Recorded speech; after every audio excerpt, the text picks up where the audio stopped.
All right, so just got in the active odor destroyer Oz rolling chamber 8K with the 500, the Oz 500 scent destroyer. I've really, for the first time ever in my hunting career, got serious about my camo and my scent. Last year I was using this, and I first time I've ever went to Scentlok was last year. You can see I just had all my Scentlok. This is early season Scentlok here. My late season, some of my late season stuff's over here. It's the head thing, and that's the jacket. And I've got the heated vest, and I keep my socks in a Ziploc bag, just because I think they have the potential to hold scent more than anything else. But I will tell you this: if you don't, if you're not sure about Scentlok and activated carbon, do this: buy a pair of socks, just a pair of their Scentlok, tall boot socks, and go out scouting in them in your rubber boots, and don't wash them. Just wear them, hang them up to dry somewhere afterwards. If you get them, if they get sweaty or wet, do that for a while, a week or 2, 3 weeks, and then smell them and see if they smell. Smell the inside of your boot, and then smell your sock.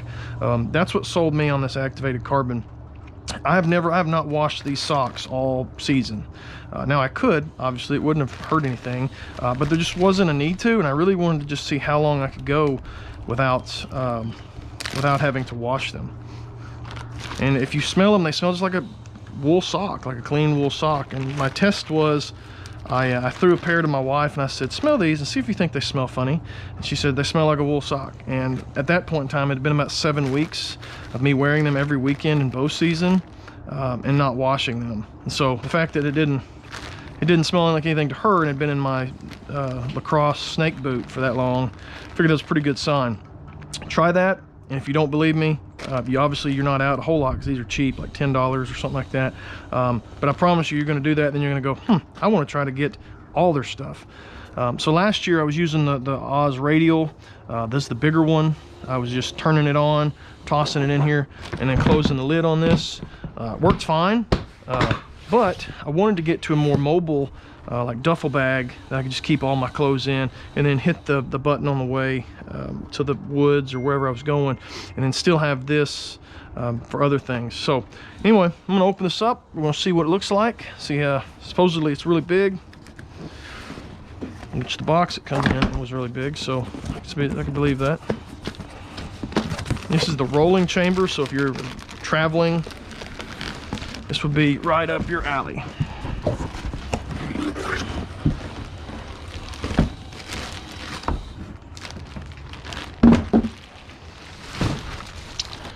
All right, I went with the Strata pattern. Big fan of the Strata. I think that looks great up here in the Ozark Mountains.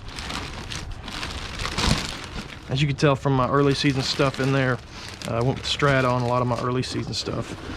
So this is the actual ozone generator. Bigger than I thought it'd be. Hope that's a good sign. Oh, cool. It's got you can plug it into your vehicle. It's got some piping for you to pipe around that, so you get everything. One negative about this, I always felt like about 30 minutes in, I needed to flip everything over and then let it keep going. With this, I won't have to do that. I'll be able to take that. Oh, dropped the charger. I'll be able to take that, and it'll actually cover everything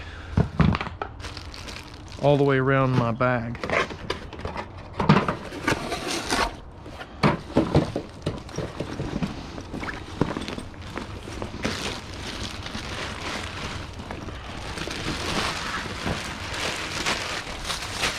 All right, so the bag itself is not huge.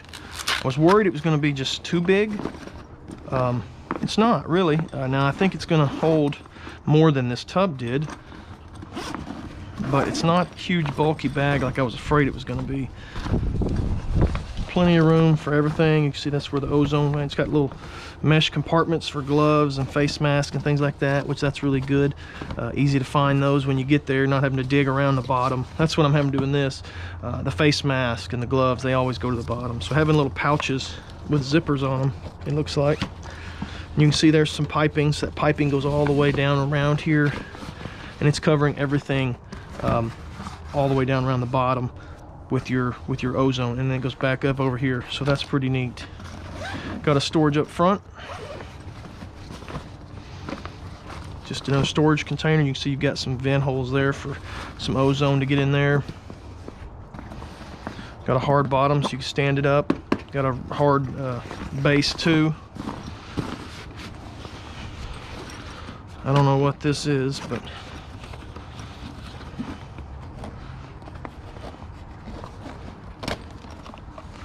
oh, it's just a pouch for something else. So you could have something in there that you wouldn't have to dig even in the main chamber for. So that's pretty neat. Got handles all the way around. It handles on top, handles here. Got an extension handle here for it to roll out. That's the other part of that handle. There's not a pouch there like there is on the other side. Huh. I don't know what these even do.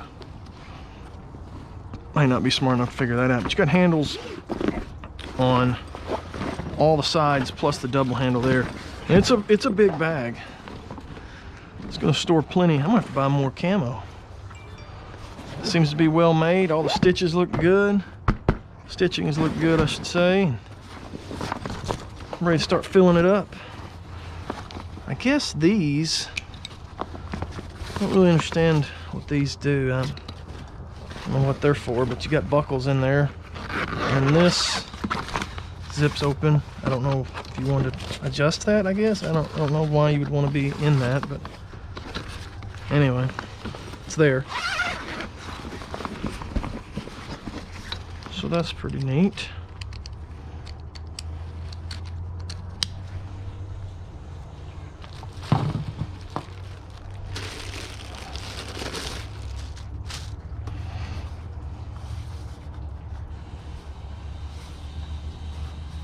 So this little pocket right here, that zipper's a little tight. There we go. This little pocket is for the plug-in, I believe, yep. And that's where the cord goes through. So, go ahead and feed this in here. So, I can charge it at the house without even having to open this up. Feed this through that hole.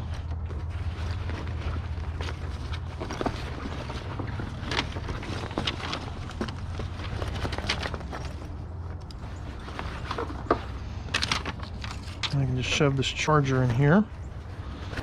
Pull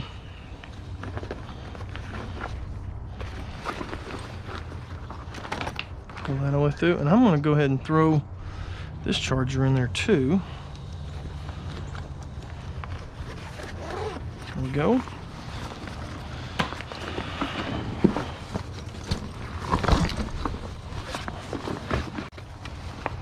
Okay, so I think we can stick that elbow there. Run that up in there. I may should have put that in there before I did that.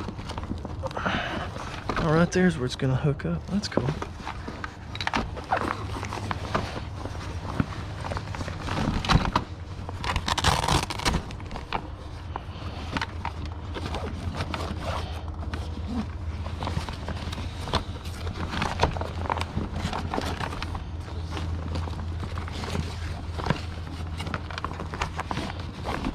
Okay, so that's going to fit in there.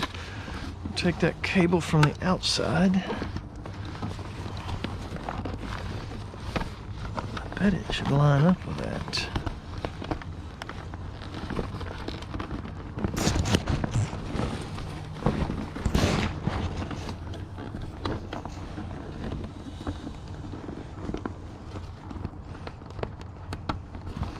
Okay, so that plugs right into that. That's cool. And this part will go to that. The little nozzle right there is going to feed into everything in the whole bag.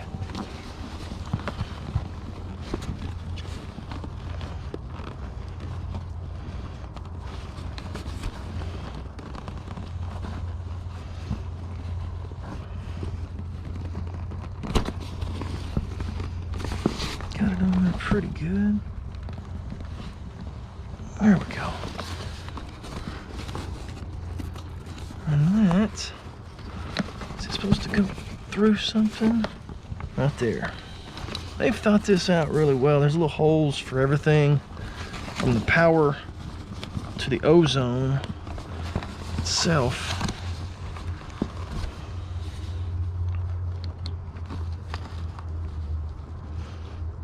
Might be worth putting some small zip ties on those things just to, as you're throwing them around in your bag and stuff. That's cool. So you can hit your button on there where you want. Got that all zipped up.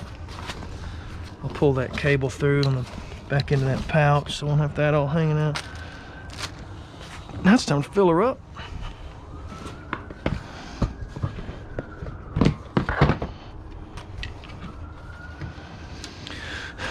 One good thing about having the socks is now I can put the socks in this front pouch and they don't have to actually be right up against my clothes, and they'll still get ozone up front. Check this early season gear.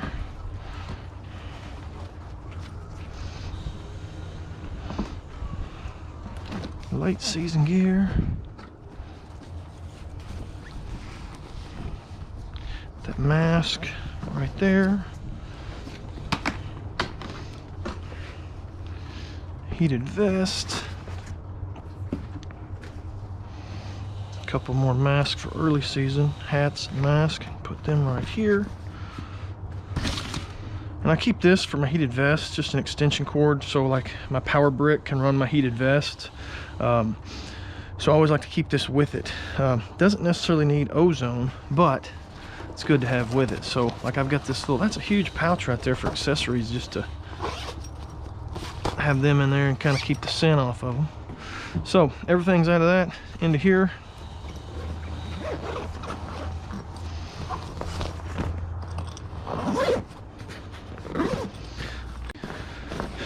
So I've got a hog hunt coming up in about a month or so.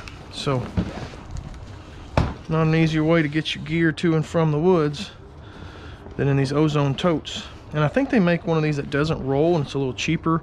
But this one, being able to roll, thought was a good, advantage to have if you're truly loaded down, if it's big and heavy.